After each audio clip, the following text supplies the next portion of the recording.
মূল পয়েন্ট ভিডিওর আগামী 8ই এপ্রিল দলে দলে আমরা সকলে কাকরাইল মসজিদের সামনে যাব। সেখান থেকে একযোগে আমরা যমুনাতে যাব। যমুনাতে প্রধান উপদেষ্টার যে বাসভবন, সেই বাসভবনের সামনে আমরা সবাই একত্রিত হব।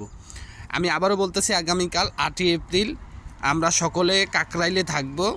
কাকরাইল থেকে আমরা যমুনা হয়ে প্রধান উপদেষ্টার বাসভবনের সামনে সবাই অবস্থান করব এবং সেখানে আমাদের একটাই যুক্তি, একটাই আমাদের দফা থাকবে যে অতি শীঘ্রই বা অতি দ্রুত এটার যদি এই ইতালি ভিসার আবেদনকারীদের যাদের ভুক্তভোগী আছে, যারা আমরা ভুক্তভোগী আছি, এদের কোনো সিদ্ধান্ত না আসে আগামী 7 দিন 5 দিনের ভিতরে আমাদেরকে লিখিতভাবে অথবা অনলাইনে হোক, যেখানে হোক, ইতালি অ্যাম্বাসি থেকে আমাদেরকে একটা আপডেট দিতে হবে যে এটার এই যে সমস্যাটা, এটার সমাধানে তারা কাজ করতেছে এবং সেই রূপরেখাটা আমাদের দিতে হবে যে কী রূপরেখায় তারা কাজ করতেছে। রোডম্যাপটা দুক, যেন আমরা এই তারিখে এই করব বা এই তারিখ থেকে এরকম শুরু করব।